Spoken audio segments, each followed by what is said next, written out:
Assalamualaikum warahmatullahi wabarakatuh. Perkenalkan, nama saya Almasama Firdaus dari Program Studi Pendidikan Setara FKIP Universitas 11 Maret Surakarta. Di sini saya akan mempresentasikan mengenai rencana pelaksanaan pembelajaran atau RPP konvensional untuk memenuhi tugas UAS mata kuliah perencanaan pembelajaran sejarah yang dihapus oleh Pak Nurfat Abidin. Tanpa berlama-lama, mari kita simak mengenai rincian daripada RPP-nya. Di sini yang pertama ada identitas. Identitas di sini berisi yang pertama satuan pendidikan, yang mana ini sekolahnya, yang kedua kelas atau semester, yang mana kelasnya saya memilih kelas 11 dan semesternya semester ganjil. Yang ketiga mata pelajaran saya memilih sejarah Indonesia, yang keempat materi pokoknya saya memilih peran Sumpah Pemuda bagi kehidupan kebangsaan di Indonesia pada masa lalu dan masa kini. Dan yang terakhir alokasi waktunya 2 kali 45 menit atau 2 jam pelajaran.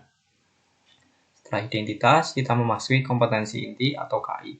KI ini diturunkan dari silabus. KI ini terdiri dari KI 1 yang berisi sikap spiritual, KI 2 sikap sosial, KI 3 pengetahuan atau kognitif, dan KI 4 psikomotorik dan keterampilan.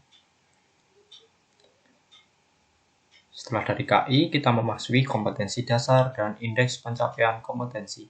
Kompetensi dasar atau KD ini diturunkan dari KI. KD di sini yang pengetahuan, saya memilih 3.8 menganalisis peran Sumpah Pemuda bagi kehidupan kebangsaan Indonesia pada masa lalu dan masa kini. Dan untuk KD yang keterampilannya, saya memilih 4.8 menyajikan hasil analisis peran Sumpah Pemuda bagi kehidupan kebangsaan di Indonesia pada masa lalu dan masa kini. Nah, selanjutnya ada IPK atau Indeks Pencapaian Kompetensi. Nah, IPK ini diturunkan dari KD. Dan kata kerja operasionalnya diturunkan dari taksonomi Bloom.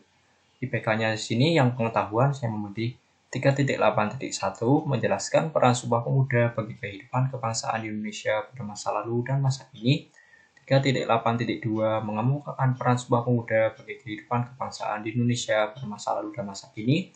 3.8.3 menganalisis peran Sumpah Pemuda bagi kehidupan kebangsaan di Indonesia pada masa lalu dan masa kini. Dan untuk IPK yang keterampilannya ada 3, yakni 4.8.1 mempresentasikan hasil diskusi mengenai peran Sumpah Pemuda bagi kehidupan kebangsaan Indonesia pada masa lalu dan masa kini. 4.8.2 menyampaikan pendapat tentang hasil presentasi lain mengenai peran Sumpah Pemuda bagi kehidupan kebangsaan Indonesia pada masa lalu dan masa kini. Dan 4.8.3 menyimpulkan hasil presentasi mengenai peran Sumpah Pemuda bagi kehidupan kebangsaan di Indonesia pada masa lalu dan masa kini.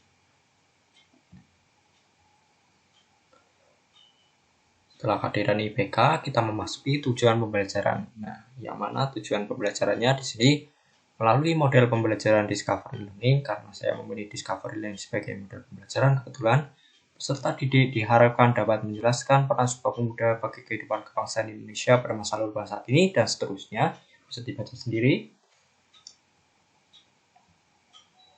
Kemudian, lanjut langsung ke pendekatan, metode pembelajaran, dan model pembelajaran. Pendekatannya sendiri saya memakai pendekatan saintifik. Kedua metode pembelajarannya saya menggunakan studi literatur, diskusi, presentasi, tanya jawab, dan penugasan. Dan untuk model pembelajarannya saya menggunakan Discovery Learning. Setelah itu kita memasuki media pembelajaran. Nah, media pembelajaran di sini terdiri dari 2, yakni media pembelajaran dan alat pembelajaran. Media pembelajarannya saya menggunakan PowerPoint mengenai materi Sumpah Pemuda bagi kehidupan kebangsaan di Indonesia pada masa lalu dan masa kini, dan menggunakan video pembelajaran mengenai sejarah Sumpah Pemuda, yang mana linknya sudah saya lampirkan. Dan untuk alat pembelajarannya saya menggunakan laptop dan proyektor. Selanjutnya kita memasuki sumber belajar yang digunakan untuk menunjang belajar siswa. Di sini ada 7 sumber belajar yang mana terdiri dari buku-buku, jurnal, dan juga artikel online yang bisa diakses. Linknya sudah saya lampirkan untuk yang artikel online-nya. Setelah sumber belajar, saya juga melampirkan bahan ajar yakni buku Sejarah Indonesia kelas 11 semester 1 yang diterbitkan oleh Kementerian Pendidikan dan Kebudayaan Republik Indonesia. Nah, setelah itu kita memasuki tahapan pembelajaran. Nah, tahapan pembelajaran di sini ada pendahuluan yang mana berisi guru mempersiapkan siswa secara psikis dan fisik untuk mengikuti proses pembelajaran. Kemudian guru mempersiapkan media dan alat pembelajaran yang akan digunakan. Guru menyampaikan salam pembuka dan mempersilahkan ketua kelas untuk memimpin berdoa menurut agama dan kepercayaannya masing-masing.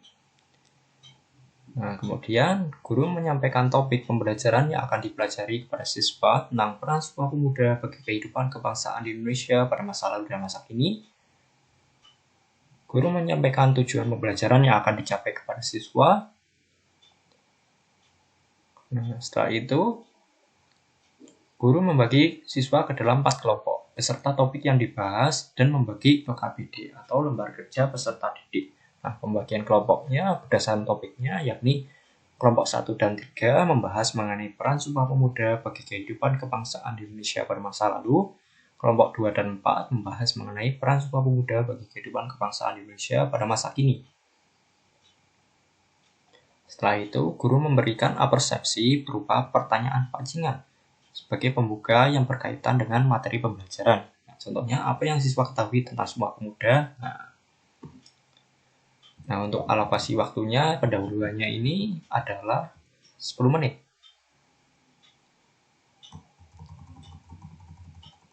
Setelah pendahuluan, kita memasuki ke kegiatan inti.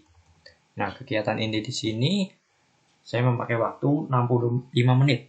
Yang pertama terdiri dari stimulation atau stimulasi atau pemberian rangsangan. Yang mana di sini guru menampilkan PowerPoint dan video pembelajaran mengenai peran Sumpah Pemuda bagi kehidupan kebangsaan di Indonesia pada masa lalu dan masa kini, yang mana siswa di sini mengamati. Kemudian guru menjelaskan materi secara singkat mengenai peran Sumpah Pemuda bagi kehidupan kebangsaan di Indonesia pada masa lalu dan masa kini, dan siswa mengidentifikasi tentang PowerPoint dan video pembelajaran yang ditampilkan oleh guru mengenai peran Sumpah Pemuda bagi kehidupan kebangsaan di Indonesia pada masa lalu dan masa kini. Kedua, ada problem statement atau pernyataan atau identifikasi masalah, yang mana di sini guru meminta siswa untuk mengemukakan pendapatnya tentang PowerPoint serta video pembelajaran yang ditampilkan oleh guru tadi. Yang kedua, guru menyuruh siswa untuk menyusun laporan diskusi bersama kelompok yang sudah dibagi di awal pembelajaran.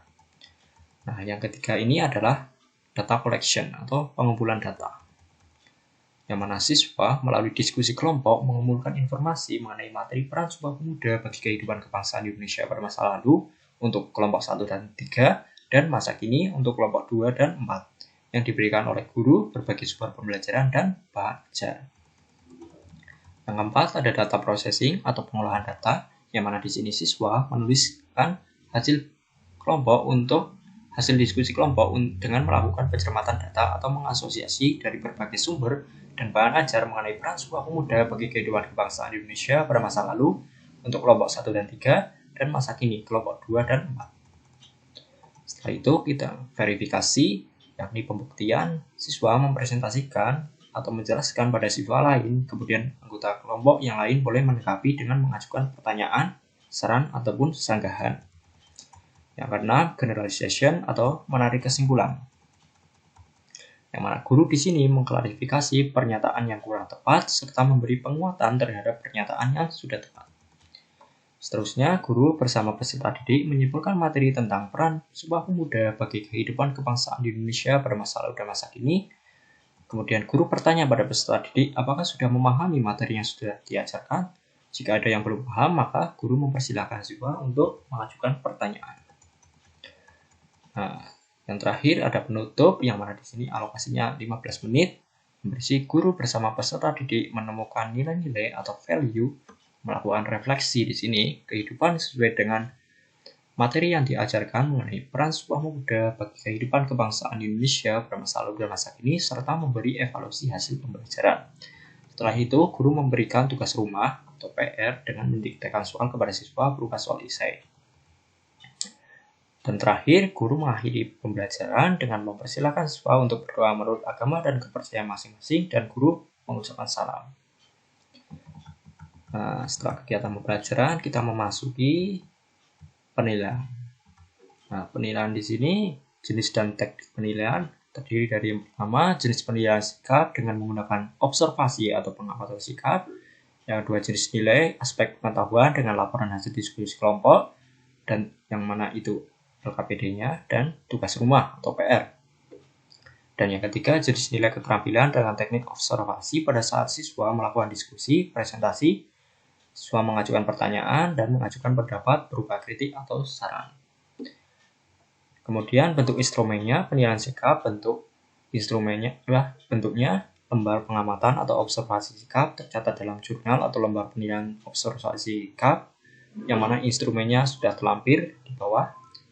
Kemudian penilaian pengetahuan, bentuknya LKPD atau lembar kerja studi berupa portofolio atau laporan, dan soal esai, yang mana ini pekerjaan rumahnya atau PR, yang mana instrumennya sudah terlampir di bawah. Dan yang terakhir, penilaian keterampilan, bentuknya lembar observasi keaktifan siswa, dan instrumennya sudah terlampir di bawah.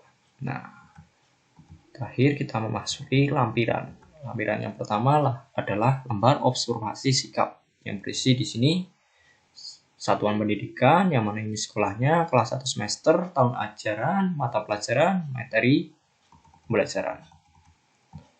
Nah, ini adalah tabel daripada observasi sikapnya, lembar observasi sikap, yang mana terdiri dari nomor, nama siswa, aspek sikap, yang nilai kreatif, kerjasama, jujur, dan juga keterangan.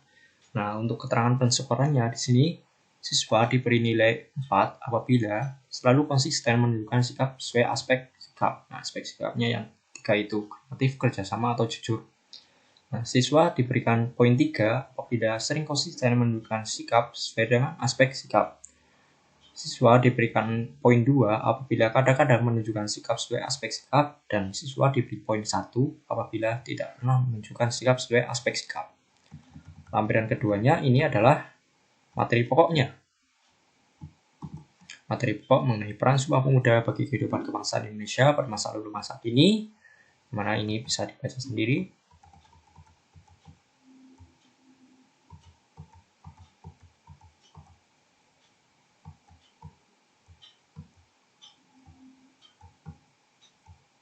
Nah, kita memasuki lampiran ketiga,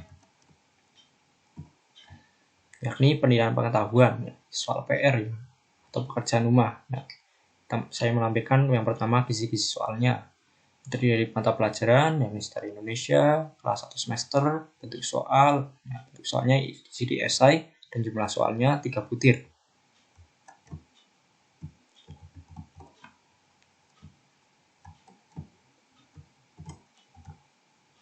Ini kompetensi dasarnya, tabelnya terdiri dari kompetensi dasar, materi, level kognitif, indikator soal, dan nomor soal. Bisa dibaca sendiri di sini ya.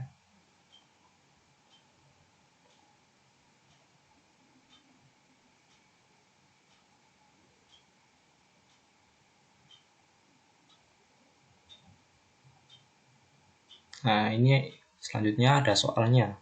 Yang nomor 1, jelaskan peranan Sumpah Pemuda dalam tercapainya kemerdekaan Indonesia. Soal kedua, jelaskan bagaimana memaknai Sumpah Pemuda dalam kehidupan berbangsa dan bernegara saat ini. Dan yang soal ketiga, analisislah mengapa Sumpah Pemuda menjadi tonggak penting persatuan bangsa Indonesia pada masa lalu hingga masa kini. Selanjutnya, ini saya lampirkan kunci jawabannya. Nomor 1.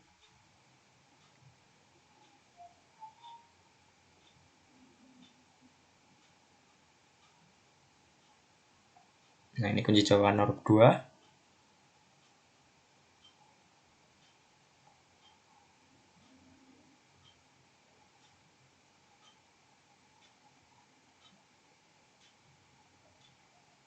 Dan ini kunci jawaban nomor 3.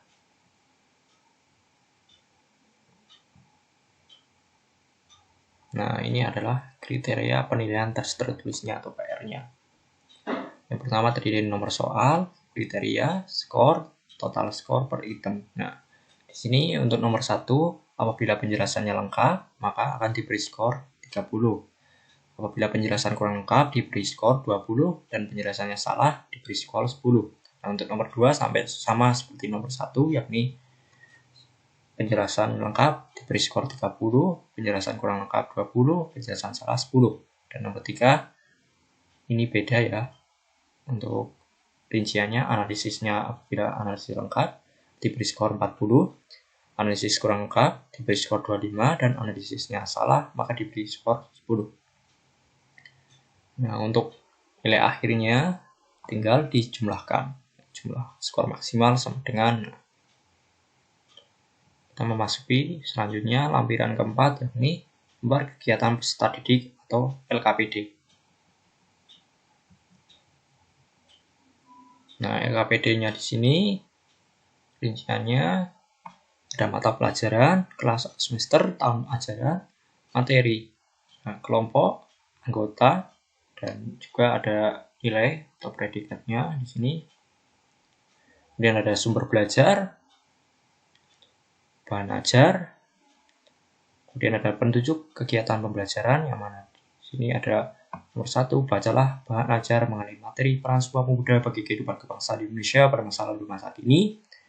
Yang kedua, carilah sumber mengenai materi peran Sumpah Pemuda bagi kehidupan kebangsaan di Indonesia pada masa lalu dan saat ini, baik dari sumber buku dan internet yang telah ditampilkan atau sumber lain yang kredibel, dan seterusnya. Nah, di sini adalah tuliskan hasil diskusi kelompok pada lembar kerja berikut ini. Nah, digunakan untuk siswa dalam mengerjakan hasil diskusinya. Dituliskannya di sini. Kemudian untuk penskorannya ada nomor, kriteria, skor, total skor maksimal per item. Sini untuk yang pertama, apabila isi materinya lengkap maka diberi skor 10. Isi materi kurang lengkap, yang dinilai adalah isi materinya apabila lengkap maka dinilai 10, isi materi kurang lengkap 4-9, isi materi salah akan dinilai 3. Kemudian 2, ada substansi materi sesuai atau tidaknya. Di sini akan diberi nilai 10, substansi materi kurang sesuai akan diberi 4-9, substansi materi tidak sesuai akan diberi nilai 3. Nah, yang ketiga adalah yang dinilai kedalaman analisis. Analisisnya bagus atau tidak. Nah, kedalaman analisis apabila bagus akan diberi nilai 20, kedalaman analisis kurang akan diberi nilai 6-15, kedalaman analisis sangat kurang akan diberi nilai 5. Dan yang terakhir, yang dinilai adalah kerjasama kelompok, apakah bagus atau tidak. Kerjasama kelompok bila bagus diberi nilai 10, kerjasama kelompok kurang dinilai 4-9, kerjasama kelompok sangat kurang dinilai 3. Nah, untuk nilai akhirnya adalah total skor kali 2. Ini adalah rentang nilainya. Nah, untuk lampiran kelima atau yang terakhir adalah lembar observasi keaktifan siswa. Terdiri dari satuan pendidikan, kelas atau semester, tahun ajaran, mata pelajaran, materi, dan materi. Nah, ini adalah tabel daripada observasi keaktifan siswa yang terdiri dari nomor, nama siswa, aspek keaktifan yang di sini diskusi, presentasi, bertanya, dan mengajukan pendapat, kritik atau saran, dan keterangan. Nah, keterangan di sini penskorannya siswa diberi poin 4 apabila selalu konsisten menunjukkan keaktifan sesuai aspek keaktifan yang 4 itu tadi. Siswa diberikan poin 3 apabila sering konsisten menunjukkan keaktifan sesuai aspek keaktifan. 2. Siswa diberi poin 2 apabila kadang-kadang menunjukkan keaktifan sesuai aspek keaktifan. Siswa diberi poin 1 apabila tidak pernah menunjukkan sikap sesuai aspek keaktifan. Dan terakhir di sini ada mengetahui kepala sekolah dari sekolah yang bersangkutan dan juga guru mata pelajaran. Nah, sekian presentasi dari saya. Apabila ada kekurangan, saya mohon maaf. Terima kasih sudah menyimak. Assalamualaikum warahmatullahi wabarakatuh.